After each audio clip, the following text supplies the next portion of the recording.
Okay, I'm back here again today. I got a short one for you guys. It's a 2005 KLX110.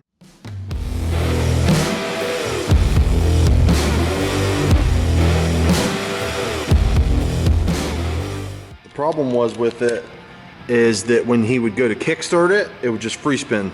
The engine would just free spin over. And then sometimes it would catch and you could start it, because this bike does start up very easy. But it would catch and then it would start up, or you could take the bike outside and you could let it sit in the sun for, you know, like 20 minutes or a half hour or so, and it would kick up. It'd kick up every time. And once the motor's warmed up, it would kick over every single time. But if you guys are kicking your bike and it's just free spinning, like it's not actually turning the engine over, it's just, because I mean, essentially look, this outside gear right here just spins, but when it goes this way, it's not supposed to spin. It's supposed to spin the crank, which is right here. So there's a little gear inside there, and we're gonna go ahead and pull that out, and I'll show you guys what the deal is. But this is the first stuff we're gonna pull off. We're gonna pull these pieces off. I already took pictures of all this stuff, that way I could remember exactly how it goes back together. We're gonna lay this up on our bench right where it goes. Grab our 19 millimeter. Pull this nut out, and we're going to pull this clutch out. This is your slipper clutch. This drum's got grooves and stuff in it, but we're not going to replace it. We're just going to run the stock stuff back. You're going to need 2 magnets. Pull this center sleeve out. Pull this right up on out of here, just like that. It looks like that was in backwards actually.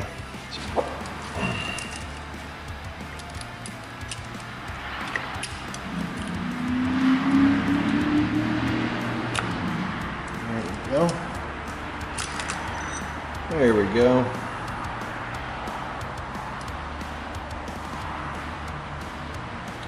Yeah, and we can see some flat spots and stuff down in here.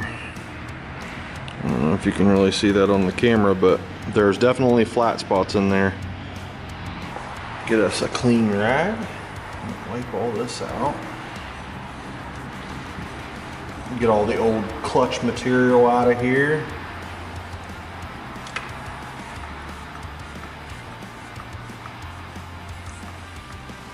There we go. Looks good. Got a new OEM Kawasaki bearing, one-way bearing. They're around 85 bucks. So this job is kind of expensive, but like if you are looking at picking up a bike that's already has this problem and you can get it cheap because it has this problem, it's a pretty cheap and easy quick fix. So I'm gonna go ahead and unwrap this and we'll toss it in the bike and we'll get everything put back together. Okay, and just like that, here's the new bearing. It has 2 different sides. You can see this one there's an arrow on here somewhere. Yeah, there's an arrow on it right here. And if we flip it over, it has a circlip. So we're going to install that arrow side up into the bike.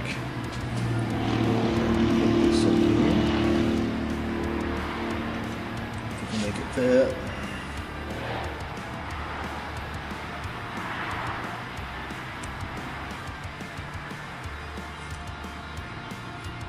There we go, just like that. I said that this was installed backwards before, and the reason that I said that is because this flat side is supposed to go down like this into the bike. This is supposed to sit up to ride on the back of that slipper clutch. That way you get full engagement out of the width of this spacer. So when you put this in here, I'll put it in just a little bit. I'm gonna get me some oil. I'll lube up that bearing a little bit. There we go, and then you have to spin this backwards, and then that should slide right down into the hole down there, and everything's pretty much ready to be put back together now. Grab our slipper clutch, put it down in here, find the splines on it. There we go. We're gonna grab some blue Loctite, put just a little bit right there onto that. Grab our 19 millimeter, and just like that.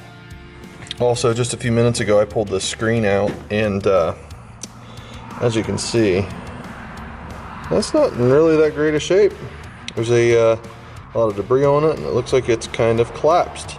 So while you got this stuff apart, this is a really good time to replace this seal and get all this stuff out of your engine. It looks like some RTV and some metal shavings of some sort. So if you're going to pull that out, right there is that filter. So pull that out, get it all cleaned up. All right, if you guys are looking for a good way to clean your gaskets, I just pretty much do it like this. I got this old knife that I keep up on my bench. I just go around here and I scrape off all the extra pieces of it. Pieces of gasket, you know, the stuff stuck on there. And then what I'll do, you can get a Harbor Freight and get you one of these wire wheels. You can get a 3-pack of them for like $5. And you just go around here and you just clean it up. So then you got your cases looking okay like that. You wipe them down. They look good. They look good again. So I'm gonna finish doing this, blow it all out with air, make sure I get any of the crap out of it that's in it, like that stuff right down in there, and go ahead and slap a gasket on this. Okay, don't forget to put your filter back in here. New gasket. Usually I cover these in grease, but I'm not going to on this one. This one's more like a plasticky gasket than like a paper gasket. I'll pop that in there, just like that. I'll sit this right inside there, just like that. Grab this.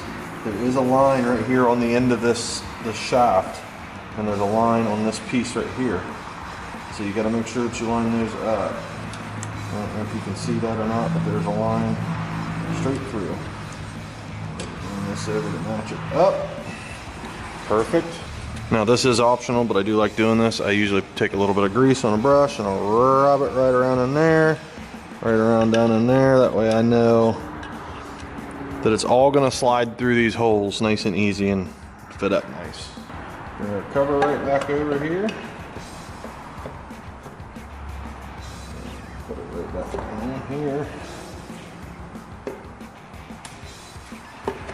There we go. Shouldn't really need a whole lot. And all these screws, they're Phillips heads, and they are all the same. If you have a newer KLX, they're not Phillips heads anymore. They're 8mm, but they're all the same size. Get this puppy going. But she should kick over every time. I'm just gonna run these in nice and easy with my impact, just to make sure that everything seats.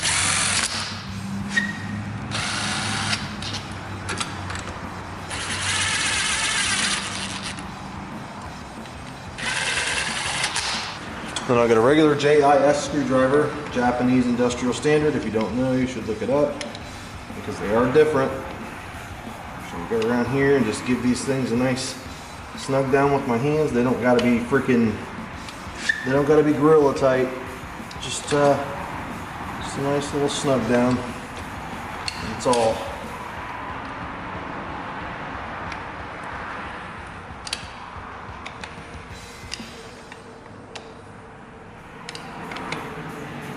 There we go. There's that. Grab our Kickstarter. If you don't know about these Kickstarters, you gotta take the bolt all the way out.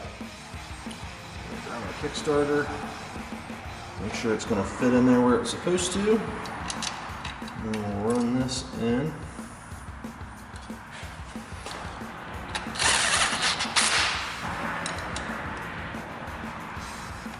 There we go.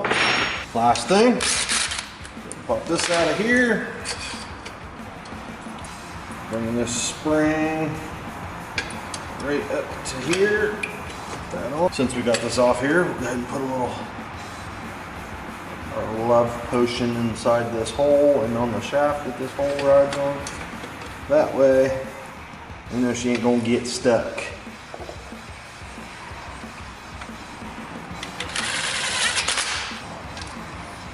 And final tighten. Now, guess it's the moment of truth. We're gonna see if she kicks. All right, like I said, I'm not gonna start this bike because it doesn't have oil in the oil filter in it, but I do. Oh yeah. She actually engages every time you go to kick it over now. Yeah. So, that one's good.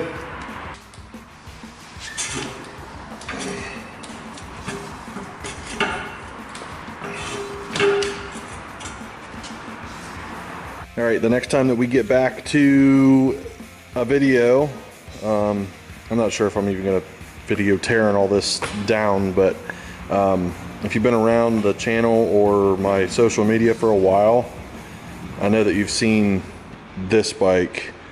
What we're doing with this is we're going to tear all of the aftermarket parts off of it, and they are going to go on to my daughter's bike. This is a 22 110R. So we're going to put all the parts on that because that bike just got replaced by that bike. So I just picked this bike up, and we're going to do a build series on this one as well, just like we did the last 140 that we built for my buddy Josh. The only differences is Josh kind of went no limits and bought all of the best stuff right up front and just started replacing stuff. This, I got it for 850 bucks. It's a 2008. However, one of the valves decided that it wanted to kiss the piston, and now the valve and the piston are married and inseparable. So looks like they're going to live happily ever after, but not inside that engine. So we're going to go as cheap as possible as we can on this build. We're going to reuse all the parts that we got off of the other 140 build that we did for my buddy Josh, and we're going to get this going for as little money as possible. I have a couple of upgraded parts and stuff that I just have laying around, stuff that I'm not going to have to spend a bunch of money on, like an upgraded carb, stuff like that. It needs very little other than the top end stuff. So once we get this all cleaned up, because you can see she's gross. So we'll get this all cleaned up, and then that'll be the next on the chopping block as far as video content. Also, we got more on the chopping block with video content as far as the other 140 that we already built. We're gonna put a YZ85 front end on that 140 that we already built. The first thing before all that stuff can happen is I gotta get this bike stripped down so that I can get all the stock parts back off of her bike and put the stock parts back on this bike so that this bike can get posted for sale so I can recoup my money that I just spent on that 140. I guess that's that on that part. Okay, so there you have it. We wrapped up the 110. This is going to be a short video, but it's just pretty much the basic stuff on that because that's a pretty basic job. Pretty easy for pretty much anybody to be able to do. We got more stuff coming out. I don't know when this video is going to be out yet. So if you guys found this helpful, make sure you hit that like button.